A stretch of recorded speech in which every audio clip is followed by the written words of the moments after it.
Well, let's get into chapter 11. The church faces the empire and the barbarians. Two important things happen in the church at this point in time, and that is the church has been suffering at the hands of the Roman Empire, and the Roman Empire changes, and then they become friends, while at the same time, the barbarians come in and overthrow Rome, which put the church in the agitate cycle in the washing machine. Man, the church was all over the place because of that. You know, Jesus in the Sermon on the Mount said that we're to be salt and we're to be light.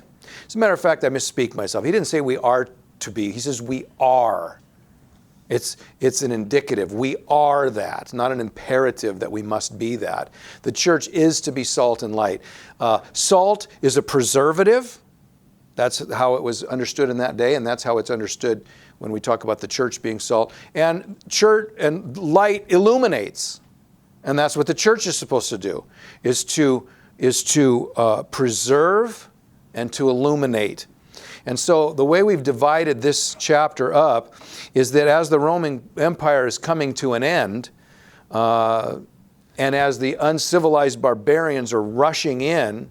By the way, why did the Roman Empire come to an end? Not just because the barbarians overthrew them. The reason why the barbarians overthrew them is because they had imploded from inside with their immorality and just their craziness. The society was crumbling, and the barbarians just came in and filled in. But what happened is that the church, as I said, the church is now like, where are we in culture with all this stuff that's going on? Once the church was recognized by Rome, the church needed to be salt and preserving the moral decay of Rome. But then once the Babylonians rushed in with all of their wild pagan thinking, I say theirs, most of us probably are more akin to the barbarians than we are to the Romans, unless you're a very pure Italian. But as the pagan barbarians came in, the church really needed to switch gears and become light and to give the light of the gospel to these people who were coming in. So let's talk first about preserving Rome. From about 111 to about 33 BC, Rome had internal problems. By the way, that's practically from the beginning. Rome had internal problems caused by fighting between politicians, between the military. Not long before the birth of Christ, Caesar Augustus, he's the first great Caesar of the Roman Empire, even more than Julius. Augustus, the politician, defeated Antony, the military leader, Mark Antony. Some of you know about, he had this girlfriend named Cleopatra. You might remember them from the movie. Augustus defeated Antony, and they established a co-rulership between the emperor and the Senate. Peace was the result. However, it wasn't long. As we've talked about before, the Senate became more and more of a figurehead as the emperor took more and more of an autocratic, dictatorial leadership. Now, about a little over 200 years later, by the time we get to 192, the empire was in decay. We had this great upsurge, and it could be argued not in terms of scope and wealth and size, but in terms of its just being strong. It may have been the strongest under Augustus. He was truly a great, great, great man, even though he was, not a believer as we would understand it. About 100 years after that, so the church, so Rome is starting to decay. By the time you get to the end of the 192, 195, right there, nearly 100 years after that, in 285, and we talked about this gentleman a while back, Diocletian. He was the emperor at the time. He dissolved the relationship between the emperor and the Senate, which by that point it was just on paper. And he said, "No, I'm in charge here." And he became the absolute dictator, the supreme dictator. The Senate was just there to stamp his pages and say, yes, we agree with you. At this time, Christianity was seen as a threat to the Greco-Roman culture. And so it was outlawed. straight out outlawed. If you remember, we talked about persecution in a previous session. At first, the churches were being persecuted because they were being accused of doing things which they really weren't. And later on, they were being persecuted simply because they were Christians. Under Diocletian, it became clear that it's against the law to be a Christian. However, since God cannot be done away with by the establishment of any man-made law, what happened as the persecution increased? The church grew, and the church became even stronger, even as Rome began to decline. In 311, Emperor Constantine, whose father was an emperor before him, whose mother happened to have been a Christian, tried a different approach. Constantine sought to make Christianity his ally. Now, he believed that the church could help preserve the Greco-Roman culture. Tradition says he was converted to Christianity after having received a vision of the cross in the sky with the words, "In this sign conquer."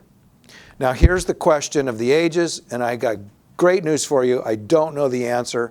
Was Constantine truly a Christian? I never met the man, okay?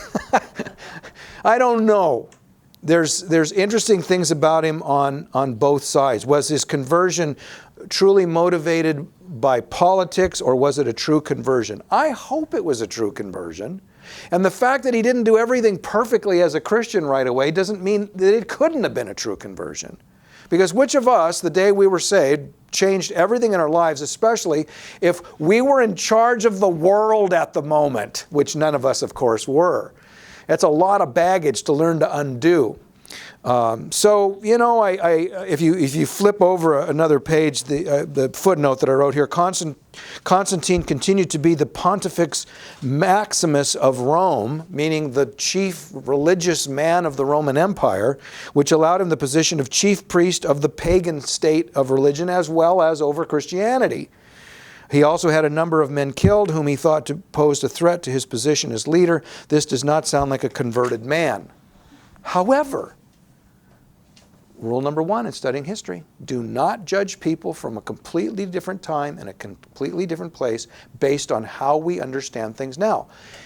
It may have been wrong, but we got to understand they didn't know what we know, and we don't know what they know, and things are different, It doesn't change right from wrong, but we certainly shouldn't get on our high horses and say, well, I would have never done that. You don't know what you'd have done if you were born in that day and age, and if you were Pontifex Maximus and had the authority over people's lives and deaths. Now, it's interesting when Constantine, some people think Constantine's the one that made Christianity the state religion of Rome. That's not true. Persecution declined dramatically under him. They passed the law that said no persecution of Christians. Interesting to note that Christians made up maybe a tenth of the population of the Roman Empire. It was by no means the majority. No means the majority. And most of them were poor.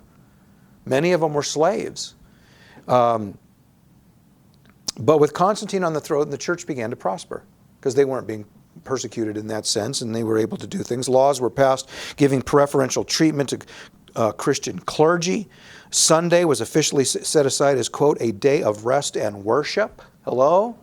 They even recognized that from the Ten Commandments. Constantine even sought to preside over theological debates. He called church councils, and he served as the chairman of those church councils. And they were good church councils, not because of him per se, but because the Holy Spirit was using even him. In 1330, Constantine established the city of Constantinople. Now, why would someone leave? Why would the head of the Roman Empire move east and set up a new capital in Constantinople, which is today Turkey, Istanbul, Turkey? Why would he do that? Because the barbarians were coming. The barbarians were coming down from the north, and it was getting dangerous. And so it was wise to try to get out of there. He relocated the capital, which again, what did this do? Again, what happened to the church? The Bishop of Rome is still where? In Rome. The head of the Roman Empire is in the east in Constantinople, And he also is the head of the church because he's the Pontifex Maximus. So what do we see happening? The East and Western churches are dividing. And now it's becoming more official. The Eastern church, the more mystical, those that became the Eastern Orthodox churches, became more separated from the Western or Roman Catholic churches in the West. The church was torn, whether Rome or Constantinople should be the seat of the church. Constantine's sons who succeeded him also treated the church favorably. They also began making more laws actually prohibiting paganism. Just when the church was poised to become the official state religion of Rome, Constantine gave way to Julian. Julian became the emperor. Julian was outwardly a Christian since it was politically expedient while Constantine and his sons were on the throne, but in his heart, Julian, was a Neoplatonist. In other words, he was a pantheist. He believed that God is everywhere and everything, and he was a mystic. And once he got in control, he began systematically taking the church's newfound privileges away and trying to instill his religious beliefs into the whole empire. Julian only ruled for about 3 years. His successors again flipped towards favoring Christianity, and it was at that point in time, around 380 or 381, that the official state religion of the Roman Empire became Christianity. And Constantine's been dead for quite a while, so he didn't do it. He got the ball rolling, but he didn't do it. How did Christianity act as a preservative of Rome? Well, let me give you 4 ways. First, as the church gained prominence, women, this is just practical ways, women were given more recognition in society. People who say Christianity is anti-women have no idea what they're talking about. They don't know history. Every culture before Christianity always subjugated women, and Christianity said, no, that's not right. So that's one place where we see they acted as a preservative. Another thing which was great, their presence put an end to state-sponsored violence having to do with the gladiators and the gladiatorial games and what have you, which was of course ruthless and horrible. And you know, it amazed me that the Romans talked about the barbarians coming down from the north, and yet their entertainment was watching people kill each other and watching people being eaten by wild animals. Yeah, the barbarians, they're bad, right? Well, that business ended during this period. Slaves were not all set free, because trust me, slavery takes place somewhere on this planet at all times since people have been here. And it's not a racial issue either, by the way. Most times in history, slaves were a lower class socioeconomically of the same nationality. It only became a racial issue in about the 1600s is when that really began to be racial, because somebody discovered, hey, there's all these people down in Africa we can steal and make our slaves, which of course is about as bad as it gets. Why do I bring this up? Because they recognize, you know what? Slavery is maybe a part of our economy, but slaves need to be treated right. Why? Because the Apostle Paul wrote, hey, you masters, treat your slaves well because you're going to answer to your master someday. And so they were acting as a preservative. And a fourth one, Roman legislation became more just. The courts became more just at this period of time. It wasn't just like, well, you know, I'm the Roman guy and I like this and so there, or who pays me the most, I'll rule in your way. The courts got better during this period of time. The church was triumphing, but it was also suffering because the church influenced Rome for the better, but Rome influenced church for the worst. Listen, this is one of the most important things you're going to see, especially from here on out in a survey of church history. Every time the church and the state get in bed together, there's problems. Both the church and the state are ordained by God, but they're not ordained to be the same or to do exactly the same thing. And the church throughout history has sought to be like the government and use the sword in order to enforce religion. That was never God's plan. and then the state would say, well, we'll be in charge of religion. And that was never God's plan either. The state usurped authority in the church, and the church allowed it because they were getting preferential treatment. Did the church gain more or lose more as a result of her union with Rome? I don't know. It's a toss-up. They gained a lot, and they accomplished a lot, but there was a big price tag for being in bed with the government. Quickly illuminating the barbarians. As Rome was falling under its own weight, pagan barbarians from northern Europe came flooding into the empire. They ended up conquering this fallen giant, which used to be a great thing, the Roman Empire. The church realized we need to evangelize these people, at least for two reasons. First, because as Christians we're commanded to evangelize, and second of all, survival. The barbarians didn't come in and say, okay, who's a Roman and who's a Christian? They came in and said, we're killing everybody. And so Christians said, we can't fight these people. We better convert them. Which, it's maybe not the most noble reason to do evangelism, but it tended to work. The new pagan landlords were not likely to be so kind, and since the church could not stop them, she needed to convert them. Some of the missionary endeavors of that age had some bittersweet success. The Goths, who settled mostly in Spain later, these are barbarians from northern Europe coming down. They were converted by zealous missionaries that actually developed a written form of the Goth language and translated much of the scripture into that language. Isn't that what we hear missionaries doing today? It's one of the first times that this took place. These people don't speak our language. They don't even have a written language. Let's make a written language. Let's translate the scriptures. That's good. 1 point for the Christians. That was a great thing. Unfortunately, those missionaries who did that were Arians, and if you remember, Arius was a heretic, and he didn't believe that Jesus is God. So you got all this great missionary work going on by people who are kind of Christian, but definitely not. Later, missionaries had to convert them back to orthodoxy. And this happens today a lot of times because the cults beat us to places.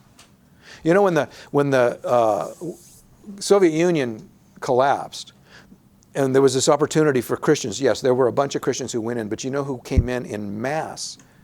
Was the Mormons and the Jehovah's Witnesses. They were making inroads, and so as the Christian missionaries were coming into the former Soviet Union, they weren't just trying to convince people that atheism and communism is wrong, you need to be Christian. They also had to say, and Mormonism isn't really Christian, and neither is Jehovah's Witness. Well, it was happening back then. Isn't it interesting how the cults sometimes beat the church to the mission field? The Franks, who settled, not too surprisingly, in France, were converted and became staunch supporters of the Bishop of Rome, which basically France has always been a Roman Catholic country. The Franks, later the French, were the defenders of the Pope on various occasions throughout the church's history. The good news was that while Rome fell to the barbarians, pagans were converted, which is wonderful. Wonderful. The bad news is they were not trained very well, and they were allowed to bring their paganism into the church. Now, this is something that is also a huge point to understand what has happened to the church over history. Some call it syncretism, others call it contextualization. I go to a pagan people who worship a totem pole, and I say, well, we have a God, they have a God. Well, God is kind of like a totem pole. Got a problem. Now, that's a real simply oversimplified version of it. But missionaries do this today. There are quote-unquote Christian missionaries who go to Muslim countries and they say, we're Muslims because we love God. And they pray using Muslim prayer beads. And they never identify themselves as Christians. They're not missionaries. It's sad. That's contextualization. What does that mean? I'm trying to take Christianity and force it into the context of your culture. And guess what happens? The culture ends up swallowing Christianity rather than the other way around. And that's what began to happen with the barbarians. The barbarians, a big part of their worship was what they called hero worship. they had these great men who'd gone before who were the biggest, baddest, meanest biker dudes around, and they killed more people than anybody and pillaged and burnt and raped more than anybody, so that guy's a hero. And then after he's dead, they'd have plaques and things like that where they would worship and they'd remember these heroes. So the Christians came in and they go, okay, we need to relate to these people. No, we don't need to relate. We need to tell them the truth. But so they said, well, you know what? You've got heroes. We do too. We call them saints. This is when the Roman Catholic Church swallowed the hook, the line, the sinker, the pole, the rod, the boat, and the whole fishing industry, and gave over to worshiping saints in order to accommodate the pagan thinking of the barbarians. Now, I'm not asking for hands, but how many of you didn't know? I mean, we don't know these things. Where did these crazy ideas of worshiping saints come from? That was the beginning. That was the beginning, to accommodate them. The church Christianized the pagans, but the pagans also paganized the church. Other missionary work during this time was taking place in the British Isles, and I wish we had a whole session to deal with that, but we don't. The Celtic church predates the Roman church showing up in the British Isles. There were missionaries who made it all the way to the British Isles, Christians who went there before Rome became like the Roman church. So, and they were established with sort of a purer, more ancient, primitive Christianity. So when the Romans came, by this time Roman is Christian, quasi. The Celts or the Celtic church, they already knew what was going on with Christianity. They had a lot of good stuff going on there. You and I might not recognize it as Baptist or Presbyterian, but it was Christianity. And the story is told, I don't know if it's been embellished over the years, but the leaders of the Celtic church in the northern part of the British Isles were supposed to meet with these Roman heads of the church who were coming and who were in the southern part of what's now England. And a wise person told the Celtic Christians, when you go down there, make sure that they're in the room before you are. And when you walk in, you watch to see if they stand when you enter the room. If they stand, they're your brothers. If they don't, they think they're better than you, and they don't understand Christianity. And when the Celtic representatives came into the room, the Roman leaders who were now by that They sat. Yes, come in. And so the Celtic church, even though it was purer, immediately knew something's wrong. And the sad part about it is that the Celtic church was simple. It was, that's not bad. Because it was simple, the sad fact is the Romans were so much more organized and, if I might say, warlike, that the Roman church ended up swallowing the Celtic church. When you go there today, when you go to the northern part of the British Isles, you'll see a lot of stuff that's from the Celtic period. It's mostly ruins now. They were a purer form of Christianity. The church was being agitated and shaken all over the place. The church was changing. It was changing because its world was changing. And you know what? We need to be able to do that as well. We need to recognize, what world do we live in? It's not going to do us any good to act like, as much as I love the 17th century Puritans, it's not going to do any good for us in the year 2000, whatever this is. I don't know when you'll watch this video. It's not going to help anybody for us to act like 17th century English Puritans. We can learn from them. We need to believe like them. We can't act like them because we don't live then. The church does need to recognize what culture are we living in, but we got to be very careful to not become like the world. As Jesus said, be in the world, but what? Not of it. Not of it. This was a crucial period. The fall of the Roman Empire, the rise of the empire, we've covered a lot just this session. The rise of the Roman Empire and then the fall of the Roman Empire was crucial for what happened to the Church of Jesus Christ. The good news is, Jesus the whole time was in charge. As he said, I will build my church. And he did, and he has, and he is, and he will. Amen.